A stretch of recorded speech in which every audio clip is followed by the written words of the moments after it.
नमस्कार साथियों, मैं सुरेंद्र कुमार स्वागत करता हूं सरोकार एग्री इंस्टीट्यूट के यूट्यूब चैनल पर।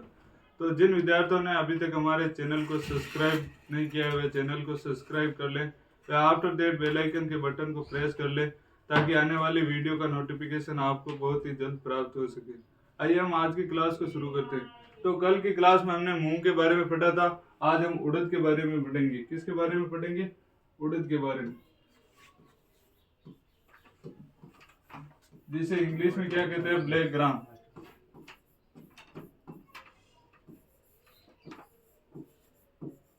Black gram. तो आपके यह न्यू टाइप में ये क्वेश्चन आ सकता है कि ब्लैक ग्राम कौन सी फसल को कहते हैं? तो किसको कहते हैं? उड़द को कहते हैं। किसको कहते हैं?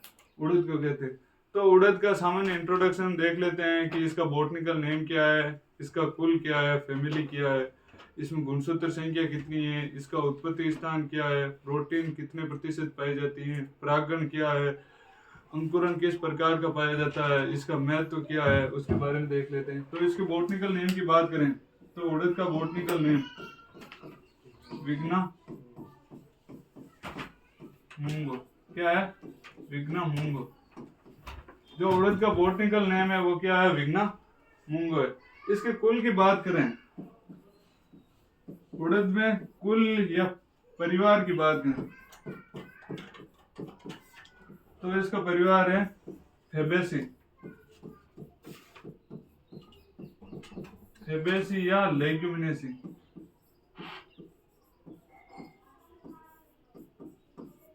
फेबेसी या लेग्यूमिनेसी। जो उड़द है उसके कुल की बात करें या फैमिली की बात करें तो उसकी फैमिली है फेबेसी या लेग्यूमिनेसी। अब हम बात करते हैं तो उड़द में गुणसूत्र संख्या। तो उड़द में गुणसूत्र संख्या की बात करें तो उड़द में गुणसूत्र संख्या कितनी है? 22 है। कितनी है? 22 है। और इसके उत्पत्ति स्थान की बात करें तो उड़द का उत्पत्ति स्थान या ओरिजिन की बात करें तो उड़द के उत्पत्ति स्थान है जो कि भारत है। क्या है? उत्पत्ति स्थान भारत। उड़द का उत्पत्ति स्थान क्या है? भारत है। क्या है?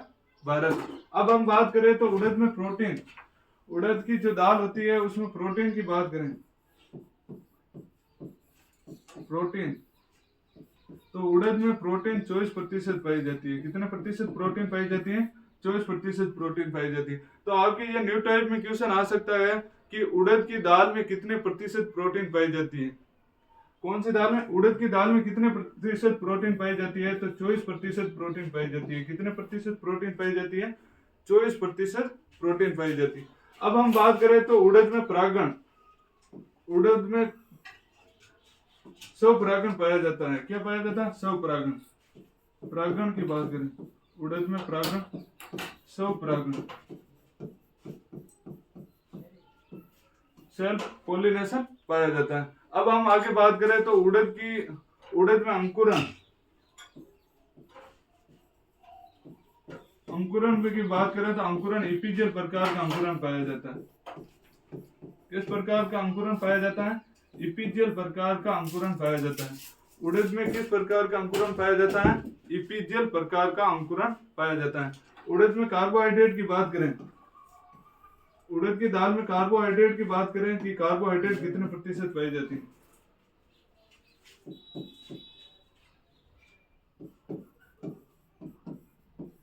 कार्बोहाइड्रेट कितने प्रतिशत पाया जाता है? तो 60% कार्बोहाइड्रेट पाया जाता है। कितने प्रतिशत कार्बोहाइड्रेट पाया जाता है? 60% कार्बोहाइड्रेट पाया जाता है। और उड़द में वसा की बात करें तो उड़द में वसा 5% पाई जाती है। कितने प्रतिशत पाई जाती है? 5% पाई जाती है। अब हम आगे देखते हैं उड़द का उपयोग किसके लिए किया जाता है। उड़द का उपयोग, जो उड़द की दाल है उसका मुख्यतः उपयोग, उड़द की दाल का मुख्यतः उपयोग पीसकर पापड़ बनाने के लिए किया जाता है। किसके लिए किया जाता है? पापड़ बनाने के लिए किया जाता है। उसके बाद में हम देखते हैं उड़द का फसल होती है, उसका पौधा किस प्रकार का दिखाई देता है? तो उड़द की फसल का पौधा इस प्रकार का दिखाई देता है। अब हम चलते हैं हमारी पीपीटी पर। तो उड़द, तो हम एक बार वापस रिवाइज कर लेते हैं कि इसका बॉटनिकल नेम क्या है, इसकी कुल क्या है। तो उड़द का वानस्पतिक नाम क्या है? विग्ना मूंगो। और इसके कुल की बात करें तो कुल फेबेसी या लेग्यूमिनेसी, फेबेसी या लेग्यूमिनेसी। और इसमें गुणसूत्र संख्या की बात करें तो गुणसूत्र संख्या कितनी है? 22। गुणसूत्र संख्या कितनी है? 22। और इसके उत्पत्ति स्थान की बात करें तो उड़द का उत्पत्ति स्थान क्या है? भारत। अब हम देखते हैं उड़द के महत्व या इंपॉर्टेंस के बारे में। उड़द का क्या महत्व है उसके बारे में देखते हैं। महत्व या इंपॉर्टेंस, उड़द दाल के लिए उगाया जाता है। मतलब उड़द है जो उड़द की फसल है जो दाल के लिए उगाई जाती है। और दलहनी फसलों में होने वाले कारण वायुमंडलीय नाइट्रोजन को मृदा में संचयन करने की क्षमता रखती है। मतलब ये उड़द दलहनी फसल है जो कि वायुमंडल में नाइट्रोजन को संचय करने की क्षमता रखती है। उड़द उड़द को पीस कर पापड़ व विभिन्न व्यंजन भी बनाए जाते हैं। मतलब जो उड़द की दाल है उसको पीस कर पापड़ बनाए जाते हैं तथा विभिन्न प्रकार के व्यंजन भी बनाए जाते हैं। उड़द में प्रोटीन की बात करें तो उड़द में 24% प्रोटीन पाई जाती है। कितने प्रतिशत प्रोटीन पाई जाती है? 24% प्रोटीन पाई जाती है। और इससे चारा पशुओं के लिए पौष्टिक होता है। मतलब जो उड़द का जो चारा होता है, उड़द का जो भूसा होता है वो पशुओं के लिए एक पौष्टिक आहार है। उसके बाद में हम देखते हैं उड़द की जो फसल है उसे राजस्थान के कौन कौन से जिले में मुख्य रूप से उगाई जाती है। तो आपकी उड़द की फसल है जो इसकी खेती कोटा, उदयपुर, सवाईमाधोपुर, अलवर, भरतपुर जिलों में की जाती है। उड़द की जो खेती है वो कोटा, उदयपुर, सवाईमाधोपुर, अलवर, भरतपुर में की जाती है। उसके बाद में हम देखते हैं उड़द की जलवायु, क्लाइमेट, कि उड़द की जलवायु क्या है, क्लाइमेट क्या है, उसके बारे में देखते हैं। तो उड़द उष्ण कटिबंधीय पौधा है और इसकी आर्द्र एवं गर्म जलवायु की आवश्यकता होती है। मतलब जो उड़द की फसल है उसके लिए आर्द्र एवं गर्म जलवायु की आवश्यकता होती है। किस जलवायु की आवश्यकता होती है? गर्म एवं आर्द्र जलवायु की आवश्यकता होती है। उसके बाद में देखते हैं राजस्थान में इसकी खेती मुख्यतः वर्षा ऋतु में की जाती है। मतलब आपकी जो उड़द की फसल है उसकी मुख्य रूप से जो खेती है वो वर्षा ऋतु में की जाती है। किस ऋतु में की जाती है? वर्षा ऋतु में की जाती है। तो हम देखते हैं कि कितने सेंटीमीटर वर्षा की आवश्यकता होती है। जो आपकी उड़द की फसल होती है उसे कितने सेंटीमीटर वर्षा की आवश्यकता होती है उसके बारे में देखते हैं।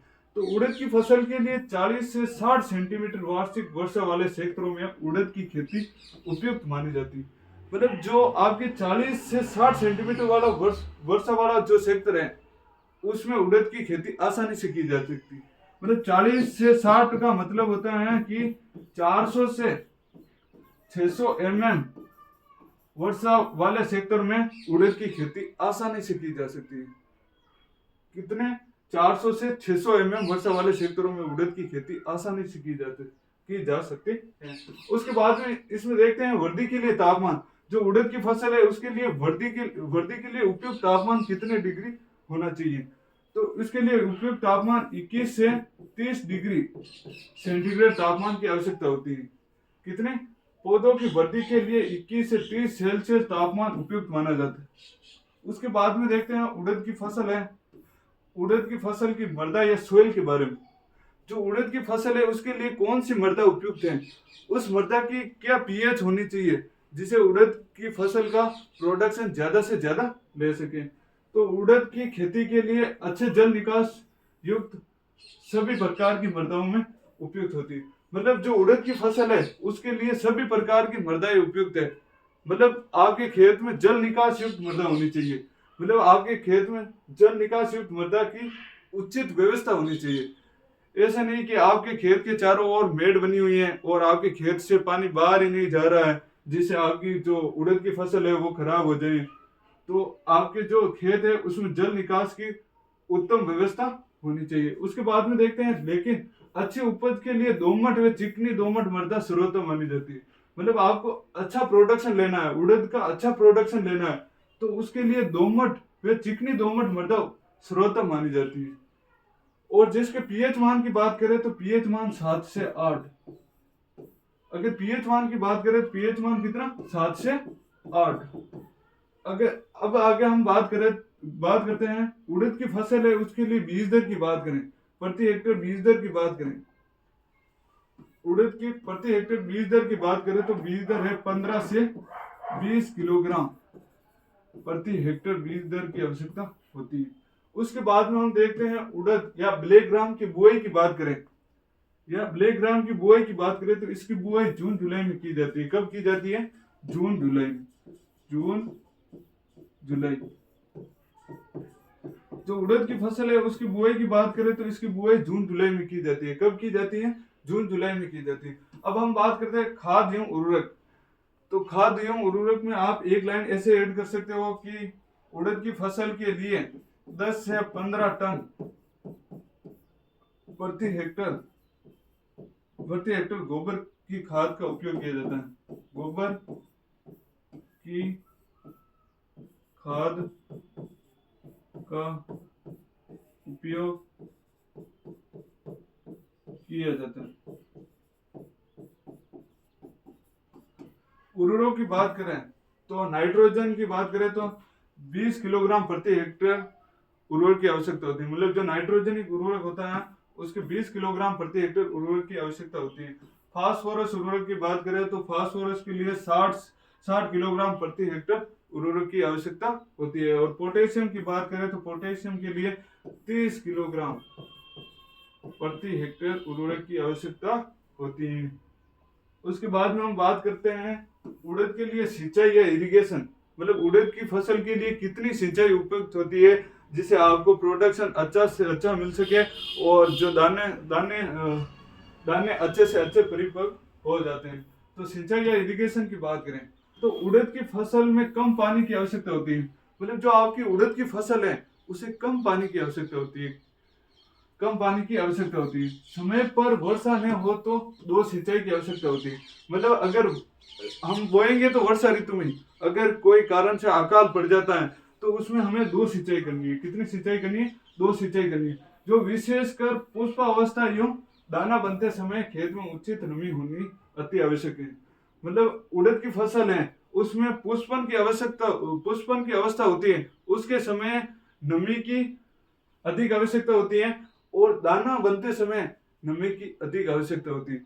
तो पुष्पन या दाना बनते समय उड़द के खेत में नमी होनी अति आवश्यक है। उसके बाद में आगे बात करें तो अंतरा कृषि इंट्रा क्रॉपिंग के बारे में। उड़द की फसल के इंटर क्रॉपिंग के बारे में देखें तो फसल में खरपतवार नष्ट करने के लिए 15 से 20 दिन के बीच एक निराई गुड़ाई करनी चाहिए, जिससे वायु संचार होने में पौधे की ग्रंथियों व क्रियाशील जीवाणु द्वारा वायुमंडलीय नाइट्रोजन एकत्रीकरण करने में सहायक। मतलब जो उड़द की फसल है, ब्लैक ग्राम की फसल है, उसे बोने के 15 से 30 दिन बाद, कितने दिन बाद? 15 से 30 दिन बाद एक निराई गुड़ाई कर देनी चाहिए, जिससे आपके जो खरपतवार है वो सारे नष्ट हो जाएंगे। उसके बाद में हम आगे बात करते हैं तो उड़द की फसल में पादप संरक्षण प्लांट प्रोटेक्शन के बारे में देखते हैं। तो उड़द की फसल में पादप संरक्षण है जो मूंग की फसल के समान है। तो हमने जो पिछली क्लास में मूंग पढ़ा था तो उसमें हमने संपूर्ण जानकारी देखी थी पादप संरक्षण, मतलब कीट और रोग है जो उड़द की फसल के समान है। तो आपने अगर मूंग की क्रॉप जो हमने पिछली क्लास में पढ़ाई वो नहीं देखी है तो पिछली क्लास को पहले देख लें। उसके बाद में देखते हैं उड़द की फसल की कटाई और मढ़ाई, हार्वेस्टिंग एंड थ्रेसिंग। उड़द की फसल की हार्वेस्टिंग एंड थ्रेसिंग की बात करें तो उड़द की फसल के किस्म के अनुसार 60 से 100 मतलब 80 से 100 दिन में पककर तैयार हो जाती है। और जब 70 से 80% फलियां पक जाती हैं तो उसकी कटाई कर लेनी चाहिए। कटाई हसिया के द्वारा या दातली के द्वारा या फसल के 6 से 7 दिन तक सुखाकर कर मढ़ाई कर लेते हैं। मतलब जो फसल की कटाई है उसकी कटाई करने के बाद 6 से 7 दिन सुखाकर उसकी मढ़ाई कर लेते हैं। वो किसके द्वारा करते हैं? थ्रेशर से या डंडा पीट कर भी कर सकते हैं। उसके बाद में बात करें तो उड़द की फसल की उपज की, मतलब प्रति हेक्टेयर उड़द की फसल से कितनी उपज प्राप्त होती है। तो उन्नत विधियों से खेती करने से 8 से 10 क्विंटल उपज प्रति हेक्टेयर प्राप्त होती है। मतलब अगर उड़द की खेती है जो उन्नत विधि से करें तो 8 से 10 क्विंटल उपज प्राप्त होती है। तो हमने उड़द की फसल के संपूर्ण प्रोडक्शन के बारे में देखा है। तो हम एक बार वापस रिवाइज कर लेते हैं कि उड़द का बॉटनिकल नेम क्या है, क्योंकि ये एक मतलब स्पेसिफिक चीजें हैं जो कि आपको याद रखनी जरूरी है। तो उड़द का बॉटनिकल नेम विग्ना मूंगो है। और इसके कुल की बात करें या फैमिली की बात करें तो इसकी फैमिली फेबेसी थी, जो हमने अभी ऊपर देखी थी। और इसमें गुणसूत्र संख्या 22 है। उत्पत्ति स्थान भारत है। और परागण की बात करें तो उड़द में परागण सौ परागण पाया जाता है। उड़द में प्रोटीन की बात करें तो 24% प्रोटीन पाई जाती है। और उड़द में अंकुरण की बात करें तो उड़द में इपीजियल प्रकार का अंकुरण पाया जाता है। और उड़द में अम्ल की बात करें तो उड़द की दाल में एक अम्ल पाया जाता है जो कि फॉस्फोरिक अम्ल पाया जाता है। उड़द में कार्बोहाइड्रेट की बात करें तो 60% कार्बोहाइड्रेट पाया जाता है। उड़द में वसा की बात करें तो 5% वसा पाई जाती है। और हमने महत्व के बारे में तो देख लिया था, उसका उपयोग कहाँ पर किया जाता है, पापड़ बनाने के लिए किया जाता है। तो जो आपके इस एग्रोन 211 का सिलेबस की बात करें तो आपके अब 3-4 क्रॉप रही है। और एक लास्ट टॉपिक है जो कि नेपियर घास के बारे में है, वो हम देख लेंगे। और आपके एग्जाम है वो जल्दी होने वाले हैं, क्योंकि अब 10-15 दिन बाद में आपके जो एग्जाम की डेट है वो आने वाली है। तो आप अपनी तैयारी को और बेहतरीन से बेहतरीन बनाइए। तो हम अब मिलते हैं नेक्स्ट क्लास में, तब तक के लिए धन्यवाद।